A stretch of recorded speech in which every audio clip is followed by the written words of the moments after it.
Hello everyone, welcome back to my channel, My Comfort Angel. I'm Miss LT. Don't forget to like and subscribe. So I wanted to just share a great accomplishment, and I mentioned briefly from my other video. I am an author. I just published a book called I May Be Grieving, but I'm Still Standing. I chose that title for several reasons.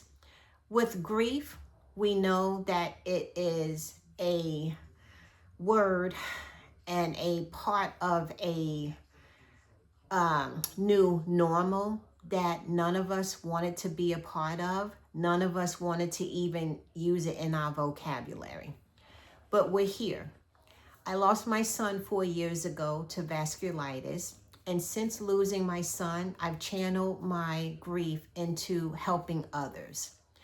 The book contains helpful insights that has helped me navigate through my own personal journey. And I'm hoping that when you buy your book, it's available on Amazon, that you find the book not only helpful and that you take some of the content and it makes you think about your own personal journey, but you really know that you're not alone. You're not alone. There are a couple of chapters in there where I talk about my son a lot.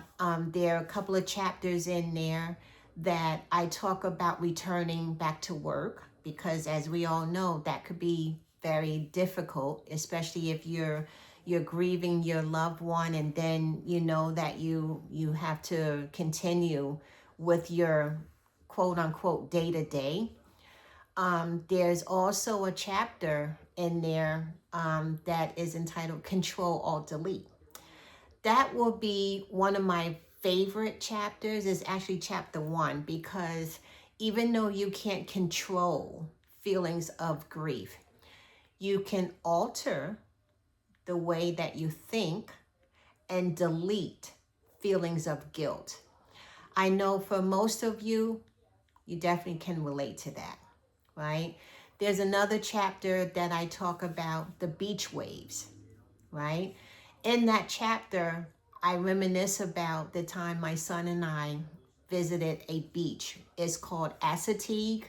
It's on the borderline of Maryland and Virginia, where there are wild horses that roam the beach. I remember as my son was swimming, I kept looking at the waves, the incoming waves come in, right? Which we all have been there. You know, when you're going to the beach and you're dreading like, oh my God, should I go in? Should I not go in? Oh, the water's cold. But it made me think about something. Since his passing, of course, I went back to that beach. And as I looked at the incoming waves, I thought about grief, right? My relation to the waves and grief is this. You know it's coming, right? You can clearly see the waves as they get closer and closer. That's grief. You know it's coming. But here's the question. When that wave hits you, are you able to just hop over the waves and continue to try to navigate through your day? Or when that wave hits you, does that wave just knock you off your feet? Think about that. When the waves come, are you able to continue and move forward? It will hit you, but you know what? You're saying, I got this.